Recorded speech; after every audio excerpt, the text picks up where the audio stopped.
I will cut right to the chase. The number one piece of advice that I would give to a brand new homeschool mom researching curriculum is to research your homeschooling style and method that works for your family before you purchase anything, because that is going to determine whether a curriculum like this is going to be for you. So in this video, I'm going to be reviewing the good and the beautiful early years based off of the homeschool style that it is. I'm going to be telling you what I liked and what I didn't like about all of the curriculum, whether we'll be using it again, as well as who I think the good and the beautiful would work well for and who I think the good and the beautiful would not be for. So let's dive right in.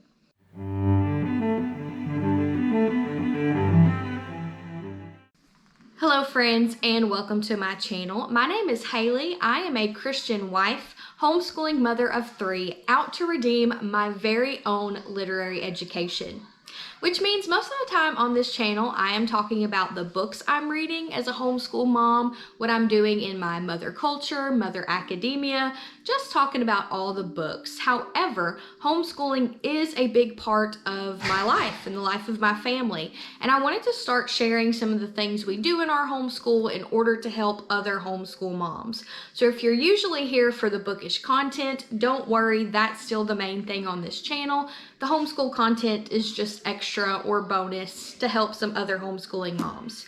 So in this video, I'm going to review the good and the beautiful early years. And so far for the good and the beautiful, we have used their preschool course book. We have used their kindergarten prep course book, their level K handwriting workbook, and then their kindergarten math course book. The only early years good and the beautiful curriculum resource that we haven't used is the kindergarten language arts. That is because we used Teach Your Child to Read in 100 Easy Lessons instead. So that's the only good and the beautiful curriculum that I cannot talk on. But we use the good and the beautiful for everything else. And what I will say about them is that they are a traditional homeschool curriculum with Christian values, but also prioritizing things that are lovely and beautiful. So the artwork throughout their curriculum is very light and gentle. It's not overstimulating. So if you look at some of their video content that I'll be talking about, it doesn't have that overstimulating atmosphere that a lot of children's videos do. So there's a lot of things I really did like about this curriculum. However, if you're a brand new homeschool mom and you know anything about homeschooling styles, the good and the beautiful is not Charlotte Mason, it's not Montessori, it's not Waldorf, it's not unschooling, it's not classical. It is what I would call a traditional homeschool curriculum, meaning that you're basically bringing school into the home. But I think the good and beautiful does it better. The artwork's a lot more lovely. It's very worksheet and workbook based, and it's going to keep your child on track with what they would be learning and how they would be learning if they went to a public school. But I think this does it better in a lot more timely fashion.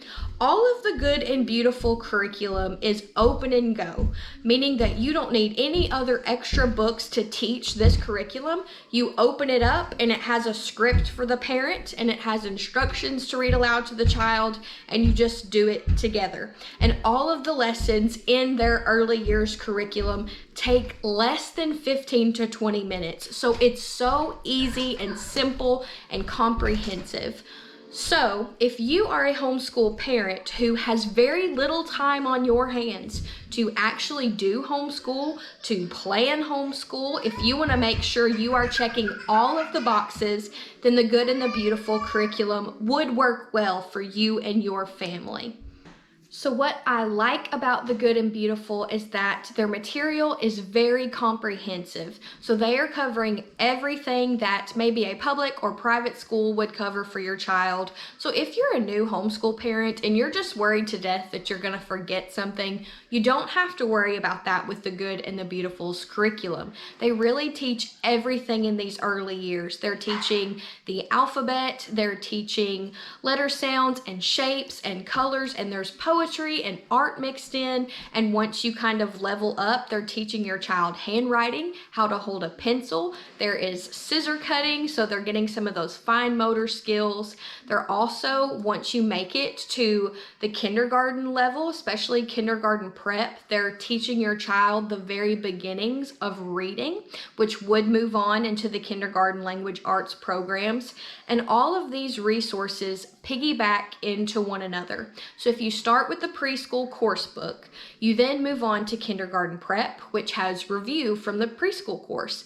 And then once you move on to the kindergarten math, there is some review based off of what your child has learned in those two previous courses. So they really build right on top of one another, leave off where the last course book left off, and build in a ton of review, which is something I like about all of the Good and the Beautiful curriculum that we use so far. There's lots of review moved in every single one. But also what I love about these lessons is they're so easy to use. So this curriculum is incredibly just open and go. You open up to your lesson of the day. It tells you maybe some optional activities for review. If there are items that you need for this lesson, it will usually list it up at the top. All of the blue script is something that you as the homeschool parent read silently to yourself, and the black script is what you read aloud to your child. And it's organized with activities built into every single lesson. So that's kind of fun too. If you don't have a lot of time on your hands to plan activities for your child, then this curriculum would work really well for you because all of the hands-on activities are built in. Now, if you're a homeschool parent who really wants an extremely simple ABC 1, 2, 3 math, phonics, reading program, but you don't want any added fluff because you want to be in charge of the fluff. Maybe you're very creative, you're very crafty, you want to focus on specific types of art and poetry, then this curriculum probably wouldn't be for you because it takes care of it all on its own. So if you did this, you would be doubling up by adding more. So if you don't have time to plan all that, all of this type of curriculum would be great. If you do have time to plan for that, then this would be just too much fluff for you, and maybe you would want to find a simpler curriculum. Something else I love about The Good and the Beautiful is all of the free video content that they offer on YouTube. And if you do not use The Good and the Beautiful curriculum, you can still utilize that free video content on YouTube. There are letter sounds songs, which really worked for my daughter in learning all of the sounds. I honestly think that musical component worked better than just seeing a letter and saying the sound. I think the song really helped her memorize that great. They also have movement videos for all of the letters. For example, A is for apple, apple. And the movement videos work really great as well. So even if you don't use any of this curriculum, I do highly recommend their YouTube channel. There's also stories on there, poetry, early learning songs. It's a really great resource if you want something for screen time that's not overstimulating. The music is soft and it's always gentle. So I think that works really well if you have to have screen time for your child. The Good and the Beautiful is also a Christian curriculum, meaning that there are Christian values in the content. However, it is extremely light, particularly in these early years. The really only religious concepts I noticed is that they would say, God made the world beautiful. Kind of that simple, bare bones. It is not specific to any denomination in these early stages. It's just that very light idea that God made the world and God made the world beautiful. And that's pretty much it. So I would say, even though it's considered a Christian curriculum, that portion of this curriculum is really light and honestly almost non-existent. The final thing I would have to say about the Good and the Beautiful Early Years curriculum is that I purchased all of the digital download PDFs, and I would not do that again. I would just purchase the course books straight from the Good and Beautiful, and that is because they use a ton of colored ink.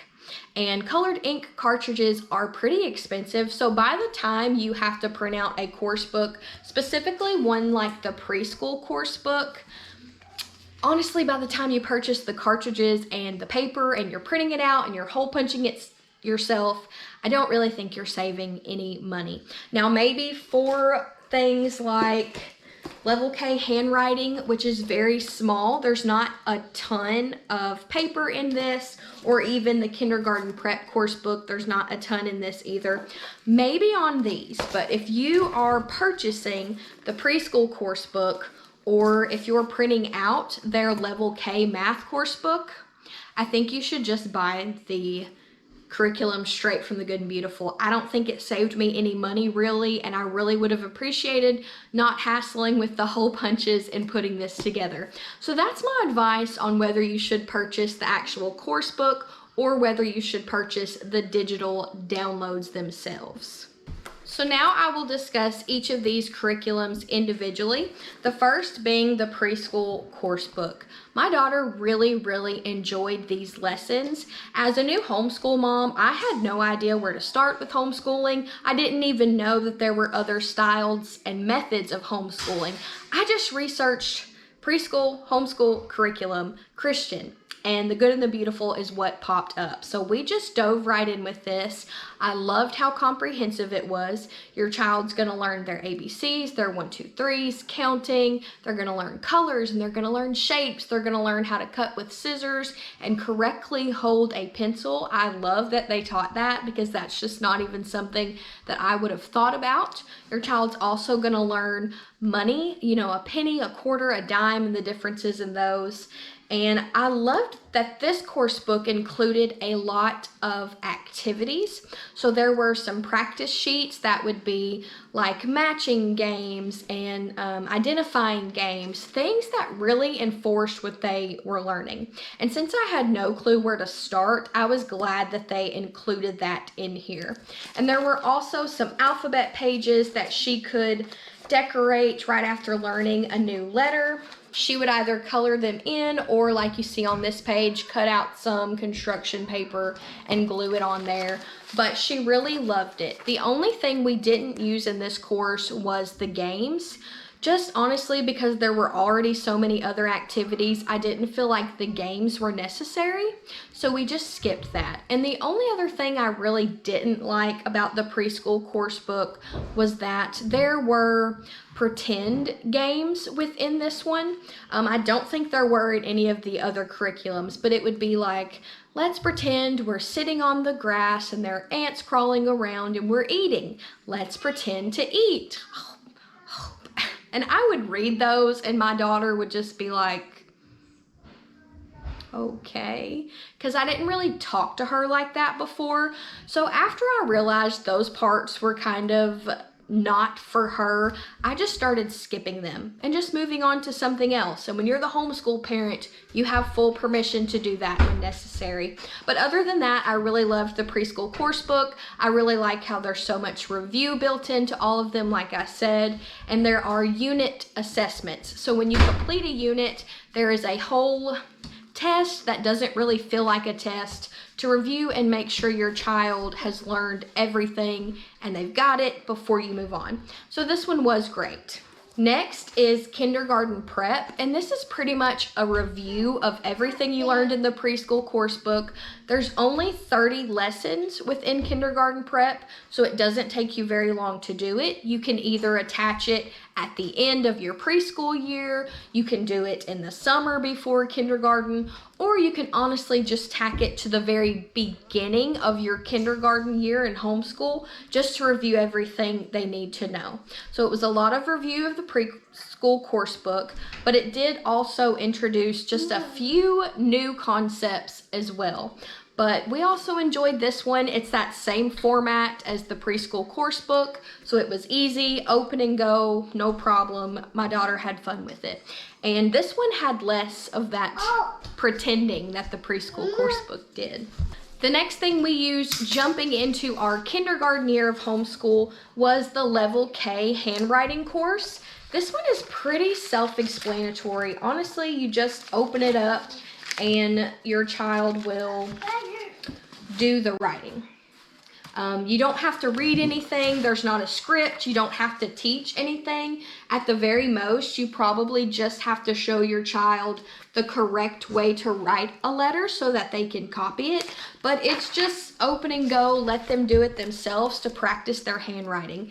This one we actually finished within the very first half of the school year. So when I opened this up in August, we had it done before Christmas. So I maybe wish there was more to it so that it would have lasted all throughout the school year, but she liked it and it gave her something independent to work on, which I think is great if you have other homeschooling kids that you need to help. This could be something that you could give your kindergartner to work on their own and come back and check in, make sure that they are writing the letters in the correct way. But she enjoyed this one. This was probably one of the things that she was the quickest to whip out and want to do, probably just because it was independent. So we did like this one. And last but certainly not least is their kindergarten math course. We're actually not done with this one yet, but that's okay. I feel good enough about it to share. And I do really like it. It absolutely teaches your child everything they need to know. I like that they included a hundreds chart that you can print out and count with your child as they're learning to count to 100. But she really loves this one. My daughter loves math. She says it's her absolute favorite, which is crazy to me because I'm a reading person. So the fact that she likes math is a really great testament to this. But just like the preschool course book, this one has a lot of activities and hands-on things built with it. And it also has review of things they've learned in preschool. So it's still checking in and making sure they know what their shapes and colors are. And I love that they have review built in at the beginning of the lesson before you move on. But it's also, again, that very easy open and go format. You just read yourself what's in blue and you read aloud the black script, and it's honestly great and super easy to use. The only thing that I would say on kindergarten math, if you want to save money, they do have a kindergarten math box, a kit of different items to help you with the lessons. I did not purchase that. Instead, to save money, I used what we had on hand. So there are some games in here that require wooden toy cars in the math kit. However, I did not buy that. I just used the toy cars that we already had on hand, and that worked just fine. They also have counting sticks that's in that math kit. Once again, I didn't use those. Instead, I used wooden pencils that we had, and they worked just fine for those activities. So that's something to consider if you want to save a little bit of money on these courses. But I loved everything that this went through. Your child is learning days of the week. Your child is learning how to count. They're learning calendar. They're learning how to tell time. I think this is just a really comprehensive course. So if you want to make sure that your child's not missing anything, I do think The Good and Beautiful does that extremely well. So that is my full review for all of The Good and Beautiful's early years curriculum, their preschool and their kindergarten courses that we used so far. Some of those are ones that you have to purchase. So the preschool course book, the Level K handwriting, the kindergarten prep are all courses that you would need to purchase. The Good and the Beautiful offers their Level K math and their Level K language arts curriculum for free as a digital download. So you can just download the PDFs. However, like I mentioned before in this video, that's what I did. I used the free PDFs and printed them off. But they use so much color ink that I don't think it saved me any money, and I would advise you to just buy the course book. But you can get away without buying the math kit if you want to save some money by using some items that you have on hand or tweaking the lesson just a little bit. So all in all, I would recommend the Good and the Beautiful early years curriculum for a parent who has a traditional style of homeschooling. So you want to do basically school at home, but just a little bit better and just a little bit prettier and more gentle. I think this curriculum works great for a parent who is working a ton of hours. Maybe you have a ton of kids with a lot of extracurricular activities. Maybe you are a full-time working mom or a part-time working mom, and you just do not have a lot of time to dedicate to homeschooling your child. And you don't have a lot of time to dedicate to planning all of the extra or all of the fluff for your child either. I think the Good and the Beautiful is great because it's open and go. You don't need a ton to do it. It's incredibly comprehensive. It gets the job done well, and you don't really have to think about it. You just buy it, work through it. You don't even need to pre-read it, and it's really easy to use. I also think the Good and the Beautiful curriculum would work really well for a parent who's just testing out homeschool. So you're not sure if you're going to send your child to school or if you're going to keep homeschooling. So you want to keep your child on par with where they would be in a public school. I think the Good and the Beautiful does that really well as well. Now, who do I not think the Good and the Beautiful is for? I don't think the Good and the Beautiful early years are for Charlotte Mason families. I don't think that they are for Montessori families. I don't think they're for Waldorf families or unschooling or classical. All of those homeschool methods kind of teach these things in a different way, or perhaps don't even want you teaching these things at all in the preschool and kindergarten years. So if your family is any one of those, then I don't think the Good and the Beautiful is the curriculum for you. So, will my family be using the Good and the Beautiful again in the future? No, we will not be. Not because this wasn't a good curriculum that didn't work. It 100% was good. It 100% did work. We just have found that our homeschooling style is different. We have found since purchasing all this curriculum when I knew nothing about homeschooling that we're actually a Charlotte Mason homeschooling family. We love read-alouds, we love literature, we love nature study and Bible, and that is a much better fit for our family. So moving forward, I probably won't be using those again. I know for our first grade year coming up, we're going to be switching to Ambleside Online, which is a free Charlotte Mason homeschool curriculum plan that has everything planned out for you. You just need to purchase the books.